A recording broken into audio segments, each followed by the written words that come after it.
முழு விழிப்புணர்வு நிலை அடையிறதுக்கு நம்ம தண்ணி குடிக்கிற முறையும் தூங்குற முறையும் எப்படி அமைச்சுக்கலான்றதை இந்த வீடியோவில் பார்க்கலாம். இது day 11 of 100 days about yoga. So தண்ணி குடிக்கிறீங்க, அதாவது ஒரு பழமொழி சொல்லுவாங்க என்னென்னா drink your food chew your water அப்படின்வாங்க.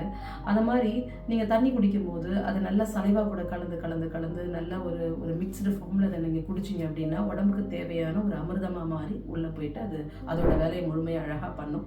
இப்போ தூக்கத்துக்கு வரலாம். தூக்கம் எப்படி அமைச்சிக்கலாம் அப்படின்னு சொல்லிட்டு பார்த்தீங்கன்னா, நீங்கள் தூங்க போகிறதுக்கு முன்னாடி ஒரு 3 மணி நேரம் முன்னாடி சாப்பிட்டுக்கலாம். அதாவது நீங்கள் தூங்க போகும்போது வயிறு வந்து எம்டி ஸ்டமக்காக இருக்கணும். அப்படி தூங்கும் போது ஒரு டார்க் ரூமில் தான் நீங்கள் தூங்கணுன்றதை புரிஞ்சுக்கோங்க. இந்த மாதிரி ஒரு மெத்தடில் நீங்கள் தூங்கும் போது ஒரு 10:30 மணிக்கெலாம் தூங்கிடணும். 10:30 மணிக்கு 11 மணிக்கெலாம் நீங்கள் சவுண்ட் ஸ்லீப்பு டீப் ஸ்லீப்பில் இருக்கணும். இந்த முறையில் தூங்கும் போது நீங்கள் வந்து 4:30 மணியோட அந்த தூக்கத்தை நிறுத்திக்கணும். ஏன்னா 4:30 மணிக்கு மேலே நீங்கள் தூங்கினாலும் அது நோயாக மாறும். உங்களுடைய முழு விழிப்புணர்வு நிலைக்கு அது தடையாக மாறும்ன்றதை புரிஞ்சுக்கிட்டு இப்படி ஒரு சின்ன சின்ன மாற்றங்கள் லைஃப்பில் நம்ம தண்ணி குடிக்கிறது, தூங்குறது, உடம்ப சரி பண்ணிக்கிறதுலாம் மாற்றிக்கிட்டே வந்தோம்னா முழு விழிப்புணர்வு நிலைக்கு நம்ம இறைத்தன்மை அடையிறதுக்கு இதெல்லாம் ரொம்ப ஹெல்ப்ஃபுல்லாக இருக்கும். இந்த மாதிரி யோகாவை பற்றி நிறைய தெரிஞ்சுக்கணுமா, ஃபாலோ பண்ணுங்கள்.